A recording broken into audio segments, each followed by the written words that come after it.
जी अस्सलाम वालेकुम। अच्छा, ये आपके आने से पहले ही मैंने लिखा हुआ है।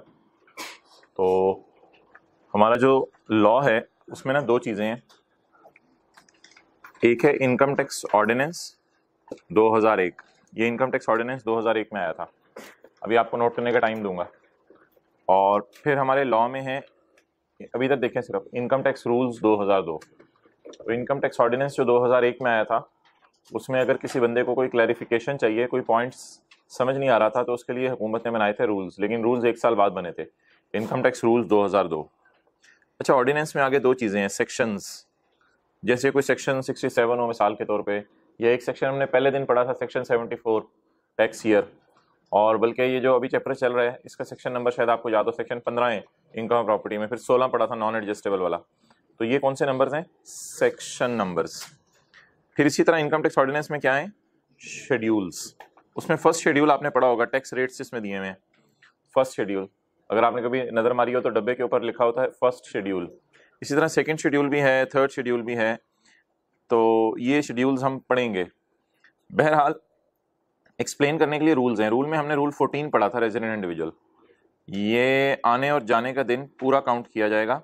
ये बात हमने पढ़ी थी रेजिडेंट इंडिविजुअल के डेफिनेशन में, और ये पेज नंबर 2 पे ही हमने पढ़ लिया था चैप्टर 4 में, इनकम टैक्स रूल्स 2002 और आगे रूल 14।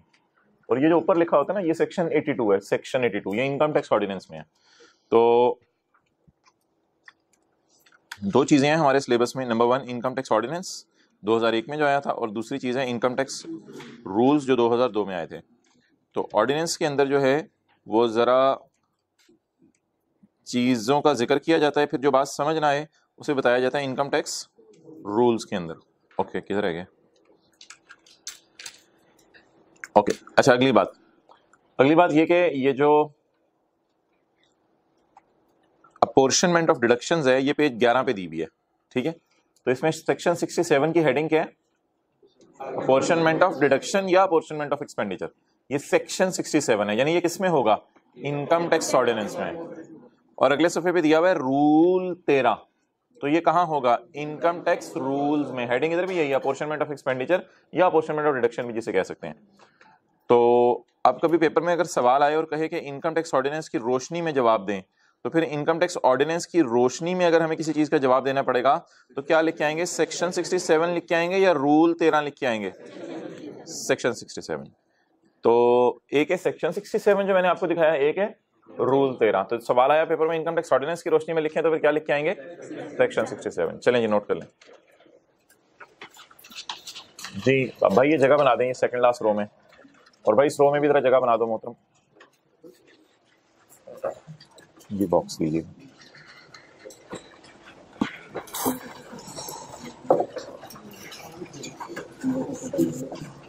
आगे आ जाओ भाई, ये जगह बन गई है।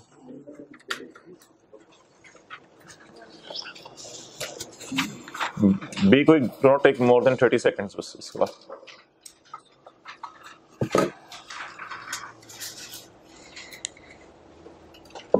भाई आओ, शर्माओ मत, आओ।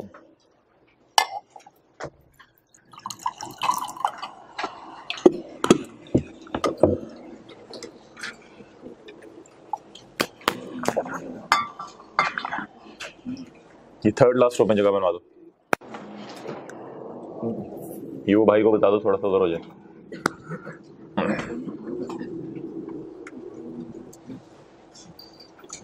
Okay, it's over.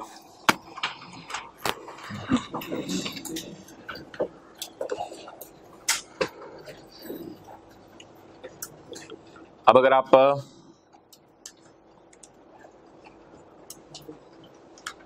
ये सवाल देखें,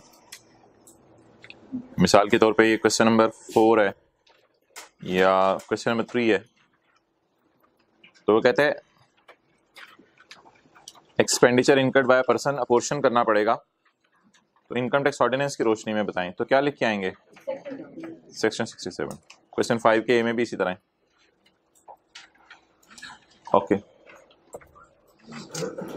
तो सिमिलरली एक और सवाल शायद उन्होंने नीचे किया था, उसमें भी इनकम टैक्स ऑर्डिनेंस ही लिखा हुआ है। क्वेश्चन 23 में भी इनकम टैक्स ऑर्डिनेंस की रोशनी में बताएं।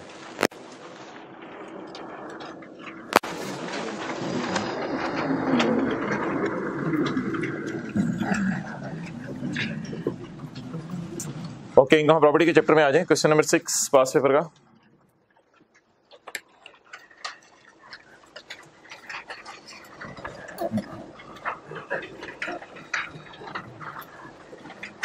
अच्छा भाई, एक सवाल राइज होता है कि क्या कभी कोई घर का खर्चा किराएदार भी पे कर सकता है? घर का खर्चा, हालांकि होता तो ऐसा है कि अगर इंजमामुल हक अपना घर किराए में, आपको देखिए जा रहा हूँ फिर बोल रहे हैं, इंजमामुल हक अपना घर किराए पे चढ़ा दे सर आसिफ को, तो इंजमामुल हक की रिपेयर का खर्चा करेगा, इंजमामुल हक की इंश्योरेंस पे करेगा, इंजमामुल हक की लीगल चार्जेस पे करेगा जो घर का मालिक है, इंजमामुल हक की घर के बाकी खर्चे पे करेगा, इंजमामुल हक की कोई और जितने खर्चे हमारे आ रहे थे, कोई लोकल टैक्स है, रेट है, कोई इंटरेस्ट ऑन लोन है, वो सारे के सारे खर्चे इंजमामुल हक ही पे करेगा क्योंकि उसने घर किराए पे चढ़ाया हुआ है। तो घर के खर्चे किसकी जेब से जाते हैं? आउटफ्लोस किसकी जेब से जाते हैं? ओनर की जेब से। लेकिन अगर कभी ओनर की बजाय किराएदार घर का खर्चा बर्दाश्त कर ले, इट इज पॉसिबल, ओनर की बजाय किराएदार घर का खर्चा बर्दाश्त कर ले, तो ये भी ओनर को एक बेनिफिट है। मिसाल के तौर पे किराएदार ये कह दे यार वो इंश्योरेंस तूने करानी थी ना, चल मैं करा लेता हूं, तो लॉ मेकर कहता है कि क्या ओनर को इतनी सेविंग हुई? बता दें जल्दी से, आपका खर्चा कोई और कर ले तो आपको पैसे बचे हैं, तो ये भी एक तरह का आपको बेनिफिट ही मिल रहा है और ये भी आपकी इनकम में ऐड होगा। तो अगर कभी आ जाए कि घर का कोई खर्चा पे करना किसकी जिम्मेदारी होती है? वैसे ओनर की, लेकिन पे कौन कर दे? किराएदार पे कर दे। ऐसे अजीब सी मिसाल दे दूं, अब कॉलेज वालों के बारे में हुकूमत की लड़ाई चल रही है कि कॉलेज वालों ने कितने पैसे कमाए। अब एक स्टूडेंट ने एक महीने ऐसे किया था, सिक्योरिटी गार्ड को तनख्वाह अपनी जेब से दे दी थी। अब 20,000 रुपया उसने सब्जेक्ट की फीस भी जमा कराई थी और सिक्योरिटी गार्ड को तनख्वाह भी अपनी जेब से दे दी थी। अब खर्चा किसका है? सिक्योरिटी गार्ड को तनख्वाह देना, कॉलेज का। वो स्टूडेंट ने अपनी जेब से खुशी से दे दी, अब कॉलेज वालों ने उसको तनख्वाह नहीं दी। अब बता दें कॉलेज को बेनिफिट मिला कि नहीं मिला? कॉलेज को उतने पैसे सेव हो गए। तो कोई बंदा किसी का खर्चा कर ले तो इसका मतलब है कि जो ओनर है उसको इसके बदले क्या हो गया? फायदा हो गया। अच्छा जी, पढ़ें question 6। ABC Associates owns a building which is on rent। भाई फर्स्ट और सेकंड रो में कुछ जंप करके आना चाहते आ सकते हैं। ABC Associates owns a building which is on rent। ABC Associate एक बिल्डिंग ओन कर रही है जो रेंट के ऊपर है। The following information is available। किराएदारों से कितना किराया आया है? 23 लाख। अच्छा, इसमें एक मसला है, किराए में 6 लाख शामिल है। किराए में भाई नहीं है इधर, अच्छा किराए में 6 लाख शामिल है फॉर 3 years। कोई मसला है 23 लाख में? 23 लाख में कितना शामिल है जी? 6 लाख। 6 लाख कितने सालों के लिए? 3 सालों के लिए। Commencing from July 1 of current year, जुलाई 1 से करंट ईयर के टोटल 3 सालों का इसमें 6 लाख शामिल है। और ABC associate accrual accounting use कर रही है। एक्रूअल अकाउंटिंग क्या होती है कि पैसे आए तो इनकम रिकॉर्ड करें या घर किराए पे दे तो इनकम रिकॉर्ड करें? पैसे आए तो इनकम रिकॉर्ड करें, कैश बेसिस होती है। पैसे, हाँ बिल्कुल, पैसे आए तो इनकम रिकॉर्ड करें, कौन सी बेसिस होती है? कैश बेसिस होती है। और घर किराए पे दे दें और इनकम रिकॉर्ड करें, पैसे आए ना आए, ये कौन सी अकाउंटिंग होती है? जैसे क्रेडिट सेल होती थी इंट्रो की क्लास में, तो चीज बेचते थे, पैसे नहीं भी आते थे तो डेटर डेबिट सेल क्रेडिट। तो एक्रूअल अकाउंटिंग क्या होती है? पैसे आने पे इनकम रिकॉर्ड करें या घर किराए पे देने पे इनकम रिकॉर्ड करें, ये एक्रूअल अकाउंटिंग फॉलो कर रहे हैं।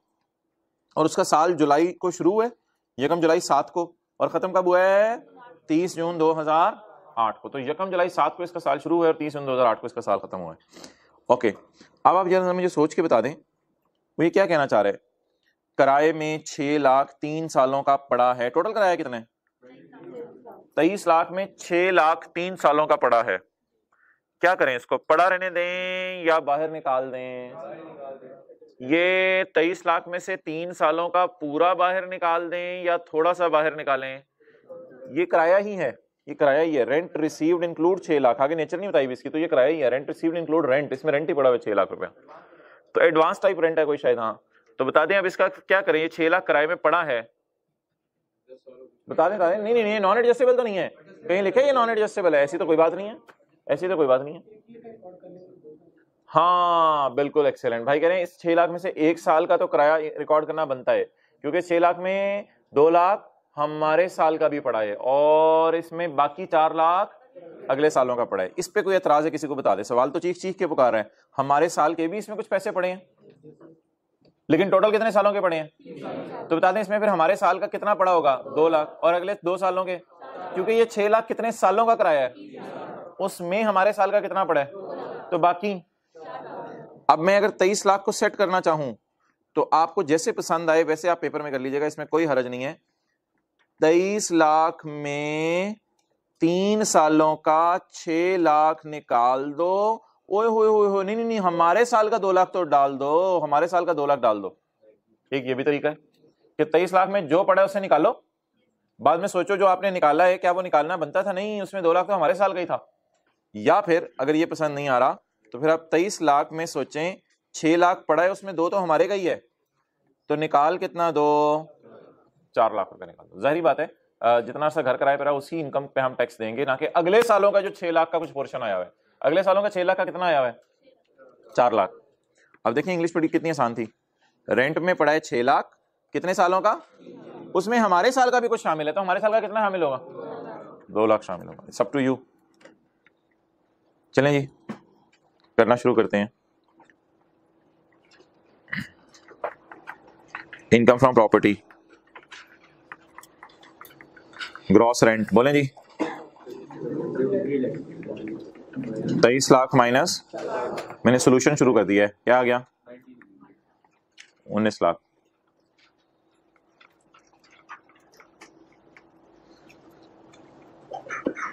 यार पहला खर्चा आ रहा है डेप्रिसिएशन ऑन बिल्डिंग।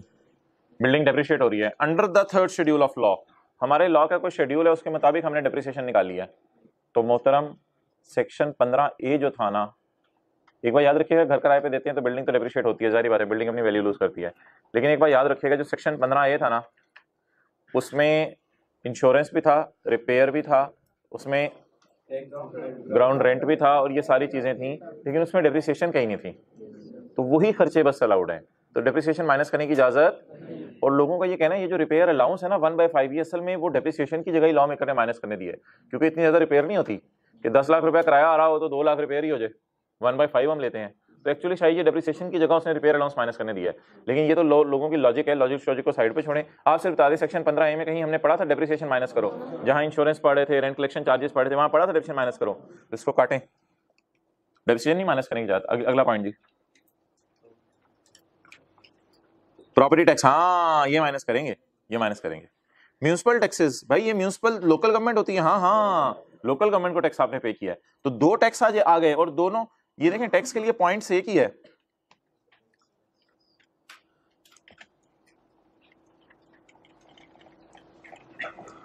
टैक्स के लिए पॉइंट एक ही है, कौन सा वाला पॉइंट है? C, local tax, local charge. Local means कि आपने फेडरल गवर्नमेंट को पे नहीं किया। क्लियर? तो प्रॉपर्टी टैक्स तो मैं आपको कई दफा बता चुका हूं, ये भी अलाउड है। ये दोनों पॉइंट सी में गिरेंगे। सी किसका? सेक्शन 15A का। ये खर्चा अलाउड है बिल्कुल, 4 लाख के साथ नॉट अलाउड, ये अलाउड, और म्यूनिसिपल लोकल गवर्नमेंट टैक्सेस भी अलाउड। एग्रीमेंट्स विद द किराएदार प्रोवाइडेड किराएदार should pay the municipal tax. Student के साथ ये मुआहदा हो गया कि सिक्योरिटी गार्ड के पैसे तुम नहीं दिया करने हैं। Agreements with the tenants provide that, बोले बोले बोले the tenant should pay the municipal tax. जरा सोचिए क्या हो रहा है अब, खर्चे कितने हैं? 2, प्रॉपर्टी टैक्स और म्यूनिसिपल टैक्स। प्रॉपर्टी टैक्स और म्यूनिसिपल टैक्स। प्रॉपर्टी टैक्स कौन पे कर रहा है? कुछ नहीं लिखा हुआ, ओनर ही पे कर रहा होगा। और ये दूसरा टैक्स किराएदार पे कर रहा है। अब जरा सोच के बताएं, अगर ये खर्चा किराएदार पे कर रहा है तो भाई बैठ जाओ ना, आराम से बैठ जाओ। अब ये खर्चा अगर किराएदार पे कर रहा है, व्हाट डज इट मीन? अगर ये किराएदार पे कर रहा है तो इसका मतलब ओनर को इतना पैसा बच रहा है ना, तो ये भी उसकी क्या होगी फिर? इनकम ऐड होगा। तो एक और भाई बेनिफिट जो मिला, बेनिफिट नाम रख दें, जो मर्जी नाम रख दें, सेविंग नाम रख दें। कितना कितना बना जी ये? लाख रुपया। कौन सा, ऊपर वाला लाख नीचे वाला लाख? ऊपर वाला लाख नीचे वाला लाख? नीचे वाला लाख। टोटल कितना हो गया जी? 2 मिलियन। तो करें जी, बस खत्म हुआ सवाल। लेस ठहर जो थे लेस सबर को छुरी थले छाल हो यार, बकरा आ गया जिबाई करने, ये ध्यान दो। कुछ हमारे जानने वाले बकरा लेके आए तो वो ईद से एक दिन पहले ही बारबेक्यू चल रहा था, किसी ने पूछा, उसने कहा यार 20-25 दाने लाए थे, हमने सोचा एक दाना जरा टेस्ट कर लें। ठीक है, सारी बात है, कुर्बानी की नीयत तो नहीं की होगी, लेकिन अच्छी बात है। अच्छा 4 लाख, अच्छा मेरा दिन बकरे की तरफ था, मैंने शायद कोई इसकी बात नहीं। अच्छा जी, तो 20 लाख जरा 1/5 इज 4 लाख रिपेयर अलाउंस। अच्छा डेप्रिसिएशन माइनस करनी है, आप बताएं, प्रॉपर्टी टैक्स कर दो माइनस, कितना? और मेरे भाई प्लीज ये भी माइनस होगा, ये खर्चा वो बर्दाश्त करे, डजंट मीन कि ये खर्चा नहीं है। अब आपको लॉ में करने इधर इनकम में ऐड किया तो खर्चा अलाउ होगा। प्लीज प्लीज ये मत सोचिएगा कि राइज अपना प्रॉफिट एंड लॉस बनाते हुए सिक्योरिटी गार्ड की तनख्वाह आप खर्चे में नहीं डालेगा।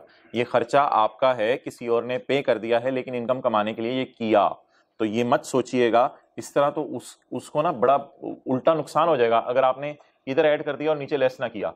क्यों? अगर आपने खाली ऊपर ऐड कर दिया तो ना लेस करने दिया लॉ में करने खर्चे को, ऊपर ऐड भी कर दिया, ये तो उसको डबल नुकसान हो जाएगा बेचारे को। बहरहाल लॉजिक वगैरह नहीं सोचते, बस सादा सी बात पेपर पॉइंट ऑफ व्यू से याद रखें, बाकी बातें छोड़ें। क्या ये खर्चा है?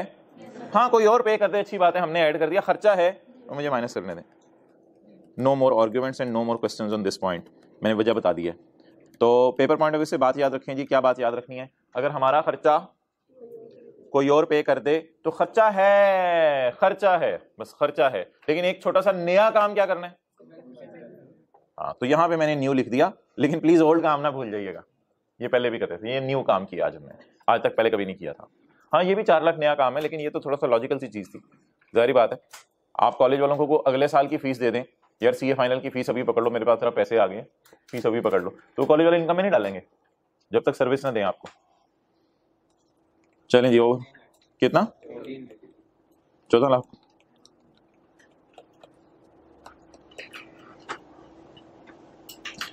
प्लीज प्लीज प्लीज खर्चा रिकॉर्ड करना नहीं भूलना दोबारा।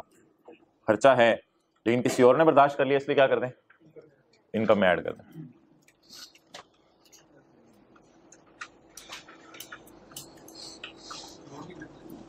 हो गया जी,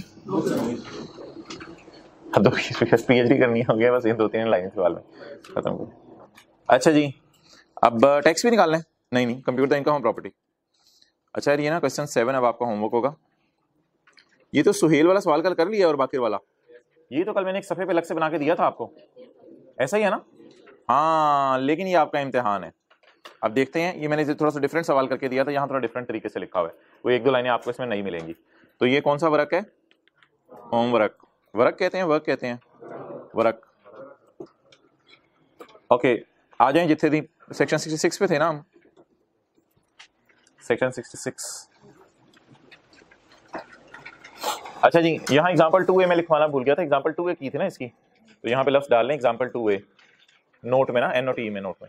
अच्छा मुझे बताएं, अगर तो शेयर डेफिनेट एंड असर्टेनेबल हैं तो तोड़ के 2 हिस्से किए जाएंगे इनकम के, तोड़ के 2 हिस्से किए जाएंगे, और फिर उनकी अलग अलग उनके हाथों में टैक्स लगेगा। जैसे कि पता नहीं क्या नाम था, तलहा और कासिम वाला सवाल किया था। और अगर उनके शेयर्स डेफिनेट एंड सस्टेनेबल नहीं है तो ऐसी सूरत में कुछ भी नहीं करने की जरूरत, आपको AOP समझी जाएगी। क्लियर? अच्छा, ये जो एग्जाम नोट भी छोड़े अभी, क्योंकि ये चैप्टर 12 की को बात है, ये सबसेक्शन 2 है, ये रह गया था। यार एक बार याद रखिएगा, शेयर डेफिनेट एंड सस्टेनेबल है या शेयर डेफिनेट नहीं है, ये बातें प्रॉपर्टी के चैप्टर के लिए हैं।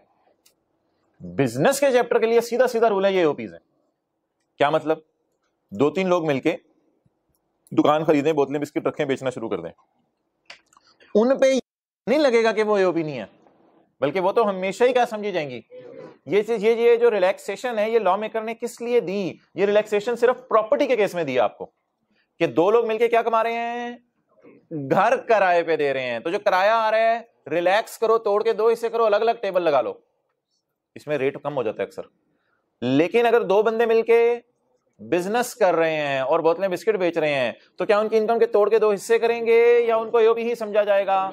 भाई बहरहाल ये चैप्टर 12 के अंदर पढ़नी है बातें, अभी छोड़ें, लेकिन ये कोशिश करें, पॉइंट 2 समझ आ रहे हैं। This section shall not apply, ये सेक्शन नहीं लगा करेगा in computing income under the head income from business के चैप्टर में ये सेक्शन ना लगाना, तो फिर किस चैप्टर में लगाना? प्रॉपर्टी के चैप्टर में।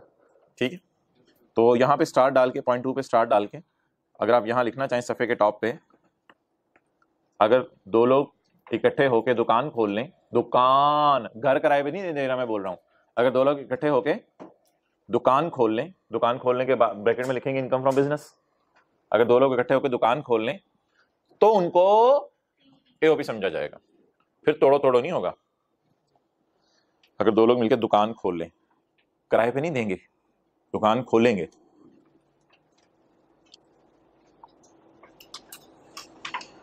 तो उनको एओपी समझा जाएगा।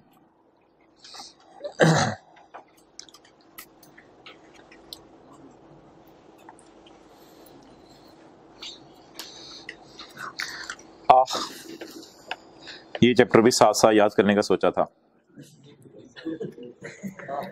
कितने लोगों को नदामत के आंसू आ रहे हैं? अगला चैप्टर शुरू हो रहा है, नहीं आ रहे नदामत के आंसू। आप खड़े हो जाए, ब्लू कैप में भाई खड़े हैं जी। सेक्शन 15A के इंटरेस्ट ऑन लोन वाले 3 पॉइंट सुनाए, जल्दी खड़े हो। सेक्शन 15A के इंटरेस्ट ऑन लोन वाले 3 पॉइंट।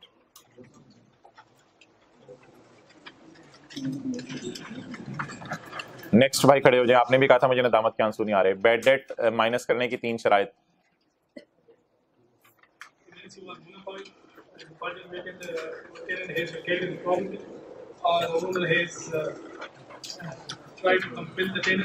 माशाल्लाह। Try to compel to vacate.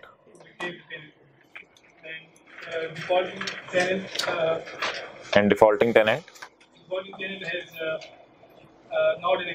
Well done. ऐसे बच्चे चाहिए। आगे चलो, आगे चलो। दूसरा,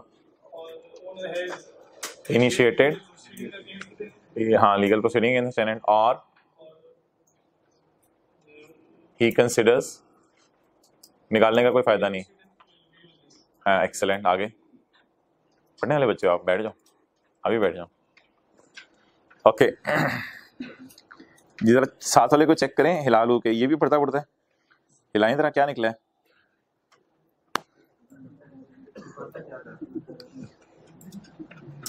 अच्छा, कितने लोग ये वाला चैप्टर साथ साथ करेंगे? वो जज्बे पहले दिन वाले वापस ले आए। समझ लिया, 6 अक्टूबर है ये चैप्टर साथ साथ। पॉज करना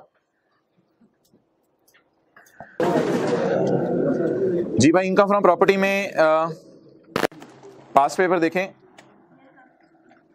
थ्योरी का कोई सवाल आया? थ्योरी का 1-2 सवाल है।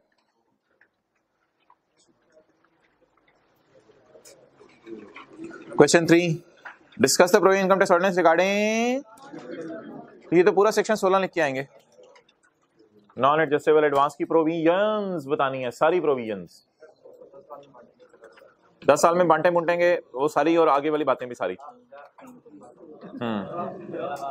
अच्छा, ये मोहतरम कुछ बच्चे ये लिख के आते हैं कि the non adjustable advance will be taxed in 10 years, will be taxed in 10 years।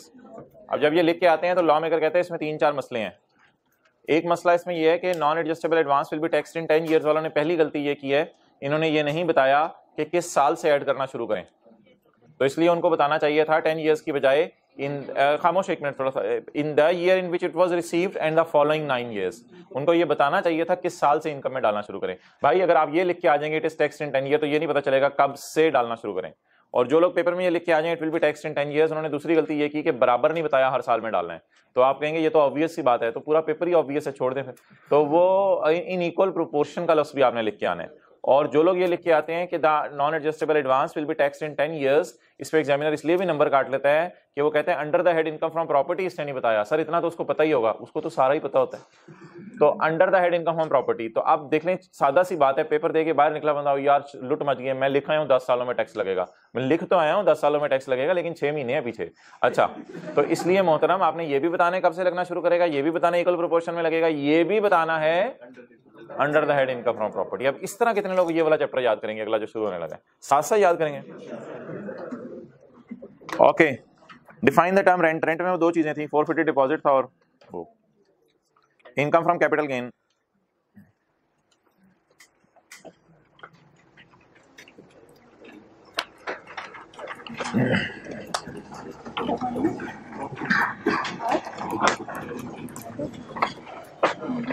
अच्छा मोहतरम, ये घर है एक साहब का और ये दुकान है, और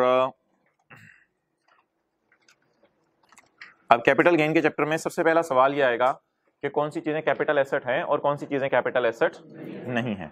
तो सबसे पहला सवाल जो है वो ये आएगा, कौन सी चीजें कैपिटल एसेट हैं और कौन सी चीजें कैपिटल एसेट नहीं हैं। ओके, ये जो दुकान है,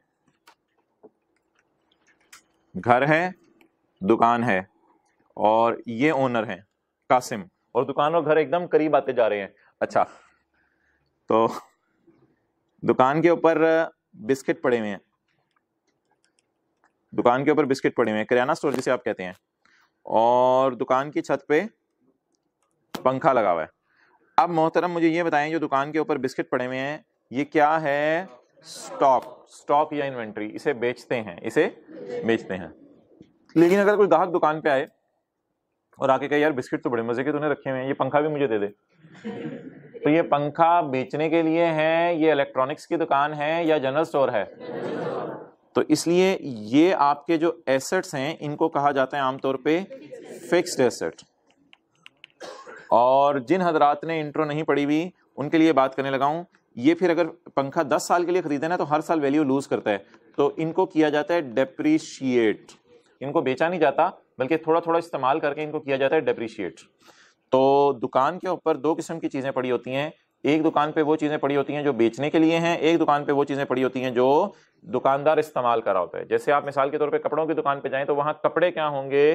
स्टॉक। लेकिन अगर आप कपड़ों की दुकान पे जाके कहें मुझे एसी भी दे दो, बड़ी मजे की हवा आ रही है, चिल माहौल चल रहा है, तो कहेगा एसी बेचने के लिए नहीं है, एसी तो मैंने 5 साल के लिए खरीदा है, हर साल मैं इसे थोड़ा थोड़ा डेप्रीशिएट कर रहा हूँ, और ये एसी में मुझे जो है वो बेचारे की कीमत कम होती जा रही है इस्तेमाल होने की वजह से। लेकिन वो एसी यूज के लिए दुकान पे पड़ा हुआ है या बेचने के लिए? लेकिन कपड़े बेचने के लिए पड़े होते हैं। वैसे तो लोग कहते हैं घर तक नहीं आना चाहिए, लेकिन हम घर तक चले जाते हैं। और अब इसके घर के बारे में जो है वो कुछ बातें करते हैं। अब जो इसका घर है, उस घर के अंदर जो भी मूवेबल चीजें पड़ी हुई हैं, जो भी क्या पड़ी हुई हैं? मूवेबल चीजें। कुर्सी मूवेबल, आप उठ के हिलाए ना, जरा उठ के कुर्सी से हिला, आप बैठ जाए तो फिर कहाँ हिलनी है कुर्सी, फिर तो कुर्सी बेचारी कहती है चल उठ। तो कुर्सी जरा आप उठें और हिलाएं तो कुर्सी मूवेबल। बर्तन मूवेबल चीजें हैं। तो घर के अंदर जो मूवेबल, एसी भी मूवेबल है, एसी भी फिक्स नहीं होता। घर के अंदर, घर तक पहुंच गया हूं मैं, प्लीज मेरी याद रखिएगा, मैं घर तक पहुंच गया हूं, ठीक है, बुरा बना रहा है ये। तो एसी और चीजें घर में मूवेबल। घर में कौन सी पड़ी हुई चीजें? तो ये जो मैंने आपको 3 चीजें बताई है ना, दुकान पे पड़ी हुई वो चीजें जो डेप्रीशिएट होनी है। दुकान पे कौन कौन सी चीजें पड़ी हुई डेप्रीशिएट होती हैं? पंखा है दुकान में, जो काउंटर है जिसपे वो बैठा हुआ है पैसे कलेक्ट कर रहा है, दुकान पे जो कुर्सी है, दुकान के ऊपर जो है कोई एसी लगा हुआ है, वो सारी चीजें बेचने के लिए नहीं है, क्योंकि हम मिसाल में ले रहे हैं कि ये शहजादे का हमारे का जनरल स्टोर है, तो इसलिए ये सारी की सारी चीजें इसने बेचने के लिए रखी हुई हैं, या ये वाली चीजें बेचने के लिए रखी हुई हैं और ये वाली चीजें इस्तेमाल के लिए। लेकिन जब हम किसके घर तक चले गए तो वहां पे सिर्फ कौन सी चीजें हमने पकड़ी? मूवेबल। तो ये जो 3 चीजें मैंने आपको बता दी, 1 2 3, ये 3 चीजें लॉ मेकर कहता है कैपिटल एसेट नहीं है, कैपिटल एसेट की डेफिनेशन में नहीं गिर रही। हमने कहा क्यों? कहता है इस बात को छोड़ो, ये चीजें तो बिजनेस के चैप्टर में डिस्कस करेंगे, इसलिए इसको कैपिटल गेन के चैप्टर से बाहर निकाल रहे हैं। तो कैपिटल एसेट की डेफिनेशन आप पढ़ने आए थे इस नियत से कि मुझे पता चलेंगे कैपिटल एसेट्स कौन से हैं कैपिटल गेन के चैप्टर में। जैसे रेंट की डेफिनेशन पढ़ने आए थे तो समझे थे सारी चीजों का किराया ही रेंट होगा, लेकिन उसने कहा नहीं नहीं नहीं नहीं, सिर्फ लैंड और बिल्डिंग का किराया रेंट होगा। इसी तरह प्रॉपर्टी के चैप्टर में आए तो, ये कैपिटल गेन के चैप्टर में आए तो आप ये समझ के आए कि कैपिटल एसेट्स की लिस्ट पढ़ेंगे। वो कहते हैं नहीं, मैं कैपिटल एसेट्स की लिस्ट नहीं बता रहा, उल्टी डेफिनेशन दे रहा हूं। मैं आपको बताता हूं कौन से कैपिटल एसेट नहीं है। तो पहले जी देख लेते हैं कौन कौन सी चीजें कैपिटल एसेट नहीं है, और आ जाके ना फिर घर में जो पड़े हुए शेयर्स हैं ना आपके, वो कैपिटल एसेट होंगे, वो कैपिटल एसेट होंगे। अब ये ना कि शेयर्स भी मूवेबल होते हैं, नहीं, वो इस चीज का एविडेंस है कि मैंने कंपनी में इन्वेस्टमेंट की हुई है। तो आ जाके शेयर्स जो होंगे ना वो इस चैप्टर में कॉल करेंगे। Capital asset means property of any kind held by a person. किसी भी किस्म की प्रॉपर्टी जो बंदे ने होल्ड की हुई है, चाहे वो उसके बिजनेस की है या नहीं, इससे कोई फर्क नहीं पड़ता, बट डज नॉट इंक्लूड। लेकिन ये 3 चीजें कैपिटल एसेट हैं या नहीं हैं? अब हम कैपिटल एसेट्स की एग्जांपल्स पढ़ने लगे हैं या कैपिटल एसेट्स की एक्सेप्शंस पढ़ने लगे हैं? तो असल ये बात शुरू होने लगी है। पहली वाली लाइन इतनी कोई खास नहीं, असल ये लाइन अब शुरू होने लगी है।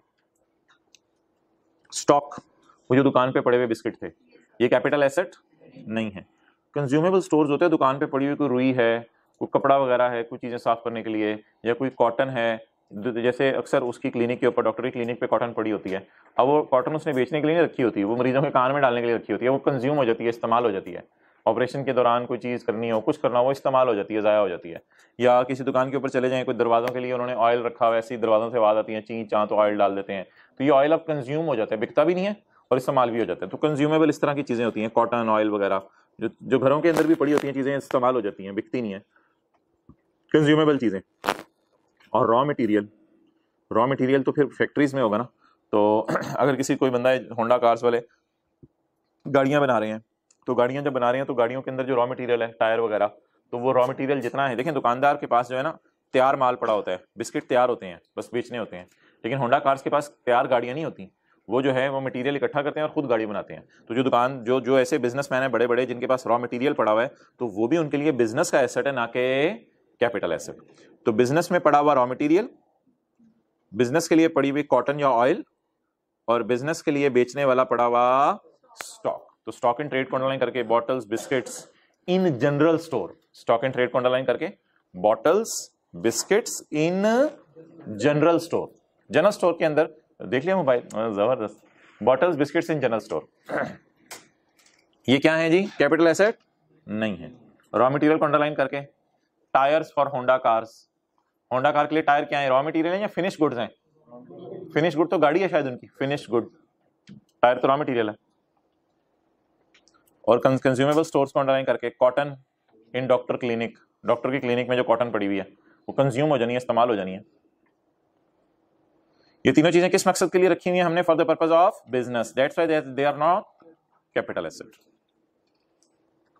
Okay, next, any property for which depreciation is allowed, any property for which, ये पंखा भी प्रॉपर्टी होती है आपकी, आपके कब्जे में होता है। Any property for which depreciation allow, depreciation जिनकी अलाउ की जाती है वो भी कैपिटल एसेट नहीं है। Any property for which depreciation is allowed, क्या मतलब? फैन, टेबल, इन फर्नीचर की दुकान नहीं, in general store, general store, हाँ जनरल स्टोर के ऊपर जो चीजें भी ऐसी पड़ी हुई हैं जो इस्तेमाल करने से क्या हो रही हैं? डेप्रिशिएट हो रही हैं। जिस चीजों के बारे में आप दुकान पे जाके ये नहीं कह सकते ये भी पैक करके दे दो, क्योंकि दुकानदार उनको इस्तेमाल कर रहे हैं और वो चीजें डेप्रिशिएट हो रही हैं।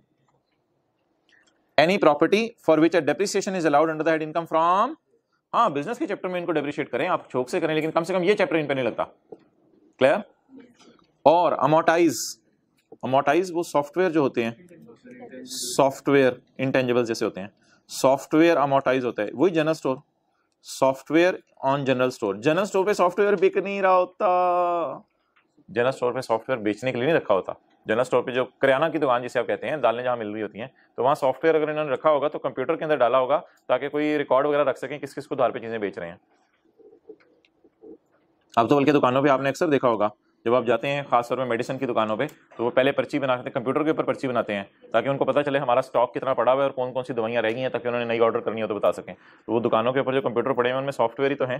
तो अगर आप मेडिकल स्टोर के ऊपर चले जाएं तो दवाइयाँ वहाँ पे स्टॉक हैं मेडिकल स्टोर पे, और वो जो कंप्यूटर है और उसके अंदर जो सॉफ्टवेयर है वो तो फिक्स्ड एसेट है, और उनको क्या करेंगे बिजनेस के चैप्टर में? डेप्रिशिएट या अमोर्टाइज करेंगे, क्योंकि अगर किसी की दवाइयों की दुकान है तो वो क्या कर रहे हैं? इनकम फ्रॉम बिजनेस कर रहे हैं। तो पॉइंट ए और बी में उसने बिजनेस वाली चीजों को बस थ्रो अवे किया। बिजनेस वाली चीजें कौन सी हैं? दो किस्म की हैं, नंबर 1 एक बेचने के लिए और नंबर 2 एक इस्तेमाल के लिए। तो पॉइंट नंबर ए के अंदर उसने बिस्किट वगैरह फारिग कर दिए और पॉइंट बी के अंदर उसने पंखे वगैरह फारिग कर दिए, क्योंकि इनको किस चैप्टर में डील करेंगे? बिजनेस। और एनी मूवेबल प्रॉपर्टी, और घर में जब आ गया तो घर में मूवेबल चीजें, घर में any movable property held for personal use, held for, बर्तन पर्सनल यूज में आते हैं, ये एसी पर्सनल यूज में आते हैं, घर में पड़ी हुई मूवेबल चीजें पर्सनल यूज में आती हैं, जाती इस्तेमाल में आती हैं। Any movable assets held for personal use by the person, यानी कि आप समझ लें वालिद साहब, बाय द वालिद साहब और बीवी बच्चे, और बीवी बच्चे। तो चाहे आपके इस्तेमाल में हो वो चीजें, चाहे आपके घर वालों के इस्तेमाल में हो, ये सारी की सारी कैपिटल एसेट नहीं है। तो बता दें जी कितनी चीजें डज नॉट इंक्लूड है?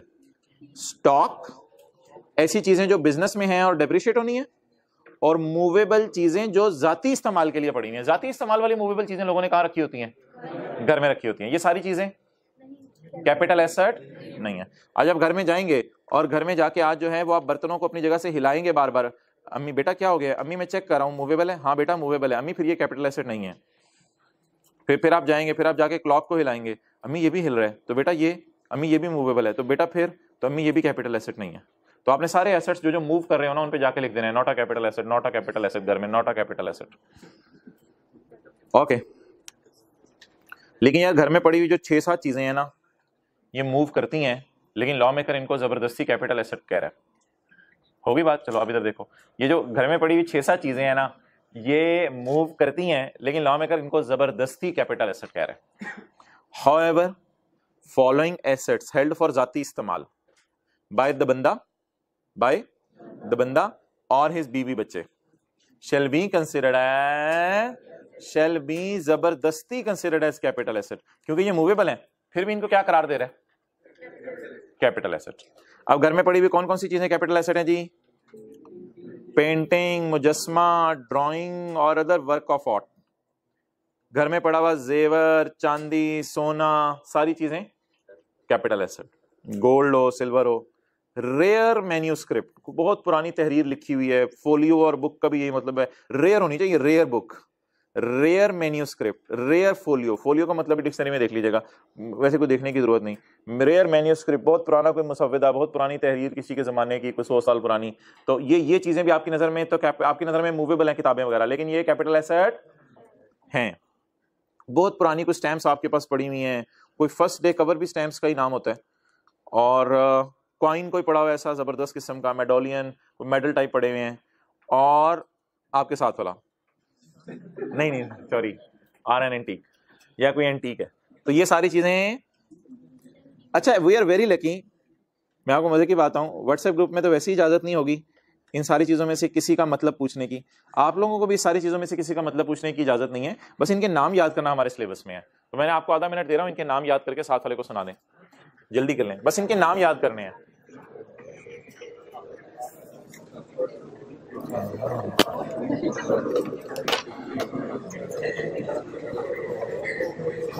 पेंटिंग, स्कल्पचर, ड्राइंग और other work of art, jewellery, rare manuscript, rare folio, rare book, a postage stamp और a first day cover, a coin और अ मेडोलियन और एन एंटीक।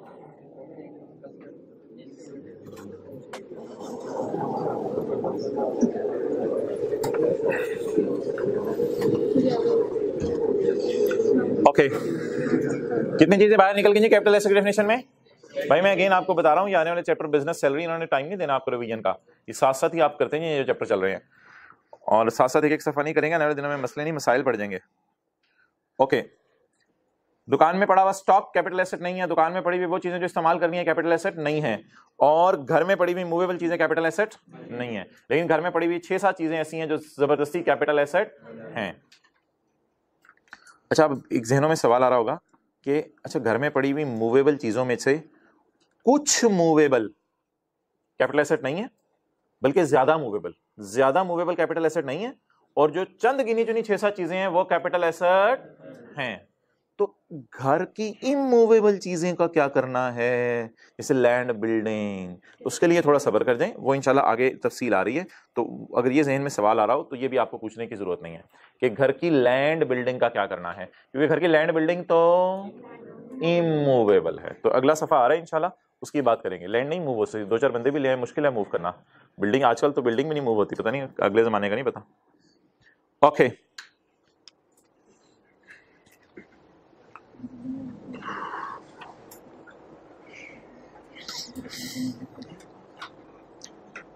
अच्छा अब हम ना कैपिटल एसेट्स की एग्जांपल्स पढ़ने लगे हैं, लेकिन ये डब्बे में है। डब्बे में मतलब है कि लॉ ने कैपिटल एसेट की एग्जांपल्स नहीं दी, उसने क्या दी है जो चीजें कैपिटल एसेट, लेकिन अब हमें पेपर पॉइंट ऑफ व्यू से न्यूमेरिकल्स के लिए तो पता होना चाहिए क्या कैपिटल एसेट है। तो कैपिटल एसेट्स होते हैं शेयर्स ऑफ अ कंपनी, ये मैं इंशाल्लाह बुक अपलोड करते हुए ना ये गलती सही कर दूंगा। शेयर्स ऑफ अ कंपनी, बोलें shares of a company, company नहीं shares, shares of a company. किस कंपनी के shares? That does not fall under, वो फिर देख लेंगे यार हम, पब्लिक कंपनी कौन सी होती है, प्राइवेट कंपनी कौन सी होती है, इन बातों को भी छोड़ने जरा थोड़ी देर के लिए कि पब्लिक कंपनी कौन सी है, प्राइवेट कंपनी कौन सी है, उसकी डेफिनेशन शायद हम एक दिन बाद पढ़ेंगे। बोलें जी कैपिटल एसेट में पहली चीज क्या है? अब में ये ना है कि शेयर मूवेबल है, नहीं, उसने लिखा हुआ था ऊपर के पर्सनल यूज में आते हैं, शेयर पर्सनल यूज में नहीं आते आपके, वो आपने साइड पे ही रखे होते हैं। बर्तन, गाड़ी, घर के अंदर, ये सारी चीजें पर्सनल जाती इस्तेमाल में आती हैं आपके। शेयर तो वैसे ही खरीद के साइड पर रखे होते हैं, इसलिए शेयर्स हमेशा क्या समझे जाएंगे? कैपिटल एसेट समझे जाएंगे। तो बताएं सबसे पहली मिसाल, शेयर्स ऑफ अ कंपनी। आगे बेशक फिलहाल ब्रैकेट में कौन सी कंपनी? जो पब्लिक कंपनी नहीं है। तो पब्लिक कंपनी के जो शेयर्स होंगे उनका क्या करना है वो भी इंशाल्लाह 2 दिनों बाद देखेंगे। फिलहाल ऐसी कंपनी के शेयर यहां गिर रहे होंगे जो प्राइवेट कंपनी है, और पब्लिक प्राइवेट की डेफिनेशन भी 1 दिन में पढ़नी है। अच्छा, ये तीसरी बात काट दें, ये स्कोप में नहीं है। दूसरी बात, share of member in partnership form, ये भी कभी आएगा, आपने पूछा नहीं। दूसरा वाला, share of member in partnership form, ये क्या होता है? ये मिसाल के तौर पे 2 पार्टनर हैं ए और बी, उनकी लड़ाई होगी। ए ने कहा मैं जा रहा हूं, बी ने कहा जा जा जा। तो ए ने अपना हिस्सा किसी मिस्टर सी को बेच दिया। तो ये इसी तरह है ना जैसे कंपनी में हमने शेयर्स बेच दिए। कंपनी में शेयर्स होते हैं और पार्टनरशिप में पार्टनरशिप एग्रीमेंट होता है। कंपनी में क्या होते हैं? शेयर्स होते हैं। यानी कंपनी के अंदर अगर किसी ने पैसा डाला हो तो क्या खरीदता है? शेयर खरीदता है। और अगर पार्टनरशिप के अंदर किसी ने पैसा डाला हो तो पार्टनरशिप का एग्रीमेंट होता है। तो कंपनी के शेयर बेचना भी कौन सी इनकम है? Capital gain income. लेकिन अगर पार्टनरशिप में पार्टनर थे ए और बी, और ए ने कहा मैं जा रहा हूं, और जाते जाते अपना हिस्सा बेच के जा रहा हूं, तो ए अपना हिस्सा बेचेगा, हो सकता है गेन आए, हो सकता है लॉस आए। तो वो गेन लॉस के चैप्टर में डील होगा, कैपिटल गेन के चैप्टर में। तो share of a partnership firm, तो आगे उर्दू में लिख लें, किसी पार्टनर ने अपना हिस्सा किसी और बंदे को बेच दिया। पार्टनर ने अपना हिस्सा किसी और बंदे को बेच दिया। अब बताएं, नया पार्टनर आ जाएगा फर्म में या पुराना भी रहेगा? नया पार्टनर आ जाएगा। किसी पार्टनर ने अपना हिस्सा किसी और बंदे को बेच दिया।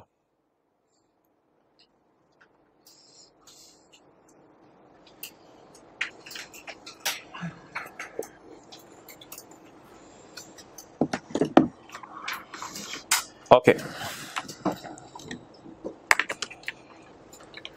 इसको हमने ना अपने समझने के लिए जबरदस्ती नाम दे दिया कैटेगरी 1। एक कौन सी कैटेगरी है जी? कैटेगरी 2। कैटेगरी 2 में क्या आएगा जी? वही सारी list, painting, help for personal use, वो सारी चीजें वही जो ऊपर पड़ी। These categories are only prepared for, they should not use the word category in paper. ये पेपर में अल्फाज इस्तेमाल नहीं करने। अच्छा, भाई कैटेगरी 1 कौन सी हो गई? प्राइवेट कंपनी के शेयर। बोले, यानी कि जो पब्लिक कंपनी नहीं है वो कौन सी होगी? और कैटेगरी 2 कौन सी हो गई? घर में पड़े हुए पेंटिंग वगैरह, ज्वेलरी वगैरह, ये सारे क्या हो गए? कैपिटल है। सिर्फ घर में आपकी वालिदा ज्वेलरी बेचती है, टैक्स नहीं देती, तो इसका मतलब ये नहीं कि लॉ गलत बना हुआ है, आपके घर के अंदर गलती हो रही है। ओके, अच्छा जी, इनका ट्रीटमेंट क्या करना है? ट्रीटमेंट क्या करना है? कैटेगरी 1 में कौन सी चीजें थी जी? प्राइवेट कंपनी के शेयर्स। और कैटेगरी 2 में ज्वेलरी वगैरह, पेंटिंग वगैरह जो घर में पड़ी हुई है। क्लियर? अच्छा, मुझे बताएं, ऐसा हो सकता है लाख रुपए का जेवर बेच के आप 1,10,000 का बेच दें, लाख रुपए का खरीद के 1,10,000 का बेच दें, तो 10,000 का क्या आया? गेन। ऐसे भी हो सकता है कि आप लाख रुपए का जेवर खरीद के 95,000 का बेचें, तो इस पे क्या आया? लॉस आया। अच्छा, ये जो गेन है ना, गेन को कहेंगे आप ये मेरी इनकम है, ये मेरी इनकम है। और अगर लॉस आ गया तो आप कहेंगे ये खर्चे की तरह माइनस कर लो, डिडक्शन नाम रख दो, जो मर्जी नाम रख दो, ये खर्चा अलाउड है, यानी खर्चा माइनस करने की इजाजत है। तो प्राइवेट कंपनी के शेयर्स बेचे, प्राइवेट कंपनी ए थी कोई, प्राइवेट कंपनी के शेयर बेचे, 10 रुपए का शेयर खरीद के 12 का बेचा, कितना गेन आया? 2। और एक और कंपनी थी, उसमें आपने 12 रुपए के शेयर खरीद के 11.5 रुपए के बेचे, तो 0.5 का क्या आ गया? तो गेन इनकम हो जाएगा, लॉस डिडक्शन वाला हो जाएगा। अच्छा, आपने ज्वेलरी 15 रुपए की खरीद के 18 रुपए की बेच दी, तो क्या आ गया? गेन आ गया। और ज्वेलरी 15 रुपए की खरीद के 14 रुपए की बेच दी, तो क्या आ गया? ये लॉस नॉट अलाउड है। यहां पे लॉ में करने कंजूसी की, यहां पे ये ज्वेलरी का बेचना इनकम है, लेकिन ज्वेलरी पे लॉस आना डिडक्शन। शायद इसीलिए हमने कैटेगरी 1 और 2 इसका नाम रखा है, क्योंकि कैटेगरीज बनाने की बिल्कुल जरूरत नहीं थी। जब सारे के सारे कैपिटल एसेट्स हैं, तो क्या क्या कैपिटल एसेट्स हैं? प्राइवेट कंपनी के शेयर्स और ज्वेलरी, पेंटिंग वगैरह, ये सारे क्या हैं? Capital assets. लेकिन कैपिटल एसेट्स के अंदर हमें दो कैटेगरीज क्यों बनानी पड़ी? क्योंकि इनके टैक्स ट्रीटमेंट में डिफरेंस है। इनके टैक्स ट्रीटमेंट में डिफरेंस है। क्या डिफरेंस है इनके टैक्स ट्रीटमेंट में? जब भी कभी हमें खुशी आए प्राइवेट कंपनी के शेयर बेचने पे और ज्वेलरी बेचने पे, तो खुशी के अंदर इमरान खान कहते हैं मेरा हिस्सा, और जब कभी प्राइवेट कंपनी शेयर बेचने पे नुकसान आए तो इमरान खान कहते हैं कोई नहीं, मैं इस गम में तेरे साथ हूं, माइनस कर ले। लेकिन अगर ज्वेलरी बेचने के ऊपर लॉस आए तो इमरान खान कहते हैं ये अपना लॉस अपने पास रख, ये माइनस करने की इजाजत। प्रॉपर्टी के चैप्टर में भी हमने पढ़ा था कुछ खर्चे माइनस नहीं करने होते। मिसाल के तौर पे मैंने बिजनेस के चैप्टर में फाइन वगैरह दिखाया था, हुकूमत को पे करें, माइनस नहीं करना होता। तो इसी तरह ये अगर आपको नुकसान आ जाए तो नुकसान माइनस करने की इजाजत नहीं है। क्या मोहतरम? इनकम, ये जो इनकम्स आएंगी, हाँ ये इनकम कैपिटल गेन वाले इनकम के हेड में जाएंगी और बिजनेस वगैरह सारा ऐड करेंगे, टोटल इनकम लेस ज़कात हुई न्यूमेरिकल। ये सारी बातें सिर्फ अभी आपने रिटेन रखनी है, इनको न्यूमेरिकल इंशाल्लाह मंडे की क्लास में करेंगे, जो संडे और ट्यूसडे के दरमियान सैंडविच होनी है मंडे, उस क्लास में इंशाल्लाह न्यूमेरिकल करना है। Tax treatment of above mention categories, gain और लॉस, ये न्यूमेरिकल तैयार है इंशाल्लाह मंडे के लिए। ये कितने ये मिस्टर कासिम वाला, ये इंशाल्लाह न्यूमेरिकल होगा फुल फ्लेज। प्राइवेट कंपनी के शेयर बेच रहा होगा, बेगम की ज्वेलरी बेच देगा उठा के, पेंटिंग बेच देगा, पता नहीं क्या क्या बेच रहा होगा, ये न्यूमेरिकल इंशाल्लाह मंडे को करना है। ओके जी। पेवस्ता रे शजर से उम्मीदें बाहर रख, शजर से मुराद कॉलेज और टीचर है यहाँ।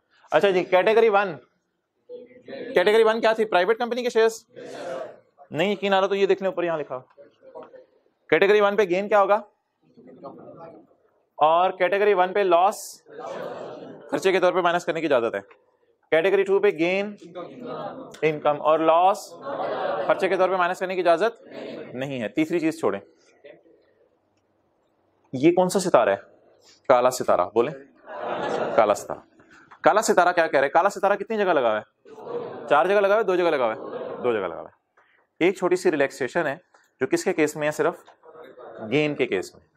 जो किसके केस में? गेन के केस में। गेन के केस में ये रिलैक्सेशन है कि लॉ मेकर ना चीजों को जल्दी जल्दी बेचना पसंद नहीं करता। एक बंदा चीजें खरीदता रहे बेचता रहे, लाउबाली सा कहता है बंदा पागल ही होगी क्या, कोई माइंड को डिसीजन है तेरा, रख चीजों को। तो लॉ मेकर याद रखेगा चीजों को रखना पसंद करता है, जल्दी जल्दी बेचना पसंद नहीं करता कि सुबह खरीद लिया, शाम को बेच दिया, फिर खरीदा, फिर अगले दिन बेच दिया। कोई कुछ कहते हैं आराम से सेंसिबल होकर चलो, तसल्ली से खेलो, आप क्या इतनी जल्दी में चाह रहे हो। तो लॉ मेकर याद रखिएगा कैपिटल एसेट के चैप्टर में हर जगह पसंद करेगा चीजों को ज्यादा अरसा रखना। क्या पसंद करेगा? तहम्मुल पसंद करेगा, बर्दाश्त पसंद करेगा। ये नहीं कि चीज आई है आप नींद नहीं आ रही रात को सुबह बेचनी है, ये चीजें लॉ मेकर को पसंद नहीं है। कहते हौसला रखो, हिम्मत रखो, चीजें रखा करो, रख के फिर आराम से कभी बेचा करो। तो उसमें लॉ मेकर ने 24 महीने दिए हैं, सॉरी 12 महीने दिए हैं, यानी 1 साल। 12 महीने का क्या मतलब? तो कहते हैं अगर तुम, मिसाल दे रहा हूं, अगर तुम ज्वेलरी 1 लाख रुपए की खरीदो और बेच दो 1,10,000 की, तो गेन कितना आया? 10,000। और ये ज्वेलरी तुमने बेची है 3 साल बाद, खरीदी थी 2015 में लाख रुपए की, कुछ नोट करने की जरूरत नहीं, पूरा न्यूमेरिकल करना है हमने। खरीदी थी 2015 में कितने की, और 2016, 17, 18 में कितने की बेच दी? कितने साल रखी? 3 साल रख के कितना गेन आया? तो कहते हैं 10,000 को इनकम में ऐड ना करो, 10,000 का ना थोड़ा सा हिस्सा इनकम में ऐड कर दो, बस 10,000 पूरा रहने दो। करेंगे 1 ही साल ऐड, वो 10 सालों का कोई चक्कर नहीं। 10,000 को फौरन इनकम में ऐड कर दो, लेकिन 10,000 का 75%। 10,000 का कितने परसेंट? यानी कमाएंगे हम 10,000, सेविंग होगी हमारी 10,000, लेकिन न्यूमेरिकल के फेस पे ऐड कितना होगा? 7,500। तो भाई गेन की सूरत में बेनिफिट बता दें क्या मिलेगा अगर गेन आएगा। तो अगर खरीदने और बेचने के अरसे के दरमियान 1 साल से ज्यादा का अरसा हुआ, तो जब गेन आएगा तो गेन पूरा इनकम में ऐड होगा या गेन थोड़ा सा इनकम में ऐड होगा? थोड़ा सा इनकम में ऐड होगा। ये जरा इंग्लिश पढ़े, समझ आ रही है क्या लिखा हुआ है? जरा, gain will be multiplied by 75%। Lakh की ज्वेलरी खरीद के 1,10,000 की बेची, कितना गेन आया? 10,000 will be multiplied by if holding period के मतलब, हाँ अंडरलाइन करके लिखें, डेट ऑफ परचेज और सेल के दरमियान अरसा। डेट ऑफ परचेज और होल्डिंग पीरियड को अंडरलाइन करके, क्या होता है होल्डिंग पीरियड बताएं? डेट ऑफ परचेज और डेट ऑफ सेल के दरमियान का अरसा। छात्र से पूछे मोबाइल होल्ड किए हुए कितना अरसा हो गया? डेट ऑफ परचेज और डेट ऑफ सेल के दरमियान का अरसा।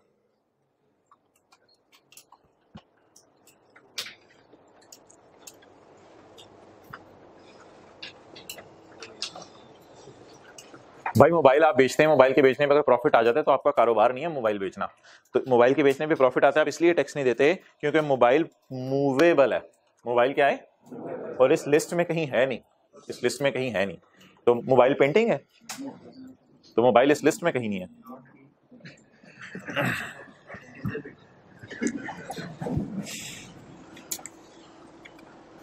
वो कहते हैं कुछ लोगों को मरने के बाद पता चलेगा ये सेलफोन नहीं था, ये हेल्पफोन था। ये बहरहाल इस्तेमाल पे डिपेंड करता है, समझ आ गई होगी आप लोगों को बात। अक्लमंद के लिए इशारा काफी होता है, जिसने तौबा करनी है उधर बैठे बैठे भी कर सकता है कि इसे सेलफोन ही बनाऊंगा बस। ओके, एग्जेम्प्ट एसेट्स, अगला कौन सा एसेट है जी?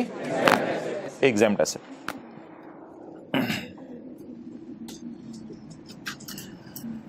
एग्जेम्प्ट एसेट क्या होगा? मिसाल के तौर पे किसी कंपनी के शेयर्स होंगे मिसाल के तौर पे, लेकिन हुकूमत क्या कह देगी, अगर तुमने बेचे इस कंपनी के शेयर्स तो खैर है, और बोलने आगे फूल झड़े, अगर तुमने इस कंपनी के फलां बंदे, अगर तुमने इस कंपनी के शेयर बेचे तो टैक्स ना दो, कोई मसला नहीं, रिलैक्स करो। ये कौन सा एसेट होगा?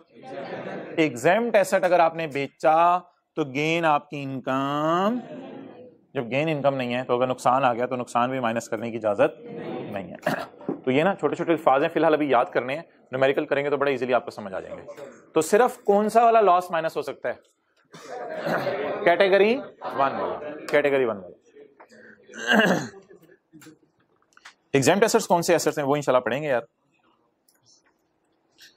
Point 1, a gain arising on disposal of, यार वैसे हद हो गई है, अखीर नहीं हो गई, मुझे तो दुख हो रहा है।